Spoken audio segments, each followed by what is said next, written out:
Chapter 13. Getting into the Right Business by Wallace Wattles. Success, in any particular business, depends for one thing upon your possessing in a well-developed state the faculties required in that business. Without good musical faculty, no one can succeed as a teacher of music. Without well-developed mechanical faculties, no one can achieve great success in any of the mechanical trades.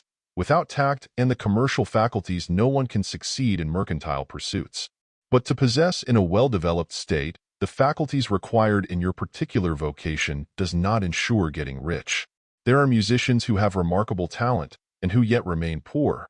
There are blacksmiths, carpenters, and so on who have excellent mechanical ability, but who do not get rich. And there are merchants with good faculties for dealing with men who nevertheless fail. The different faculties are tools.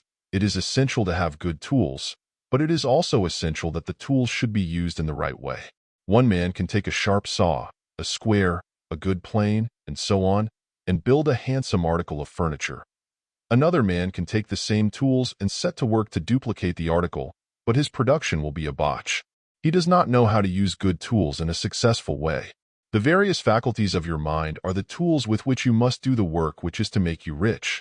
It will be easier for you to succeed if you get into a business for which you are well equipped with mental tools. Generally speaking, you will do best in that business which will use your strongest faculties, the one for which you are naturally best fitted. But there are limitations to this statement, also.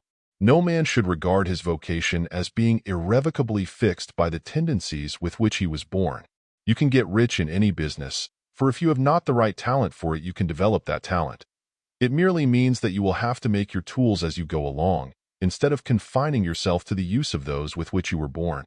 It will be easier for you to succeed in a vocation for which you already have the talents in a well-developed state, but you can succeed in any vocation, for you can develop any rudimentary talent, and there is no talent of which you have not at least the rudiment.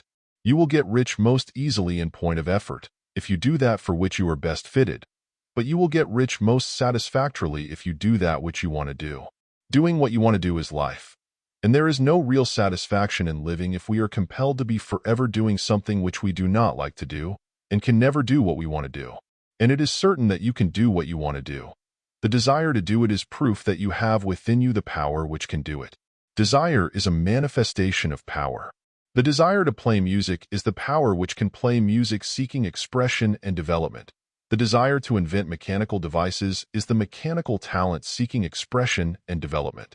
Where there is no power, either developed or undeveloped, to do a thing, there is never any desire to do that thing. And where there is strong desire to do a thing, it is certain proof that the power to do it is strong, and only requires to be developed and applied in the right way. All things else being equal, it is best to select the business for which you have the best developed talent. But if you have a strong desire to engage in any particular line of work, you should select that work as the ultimate end at which you aim.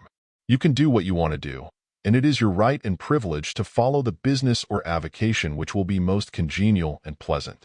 You are not obliged to do what you do not like to do, and should not do it except as a means to bring you to the doing of the thing you want to do. If there are past mistakes whose consequences have placed you in an undesirable business or environment, you may be obliged for some time to do what you do not like to do. But you can make the doing of it pleasant by knowing that it is making it possible for you to come to the doing of what you want to do. If you feel that you are not in the right vocation, do not act too hastily in trying to get into another one. The best way, generally, to change business or environment is by growth.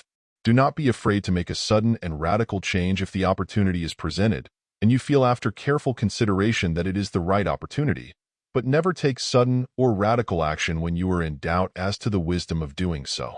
There is never any hurry on the creative plane, and there is no lack of opportunity. When you get out of the competitive mind, you will understand that you never need to act hastily.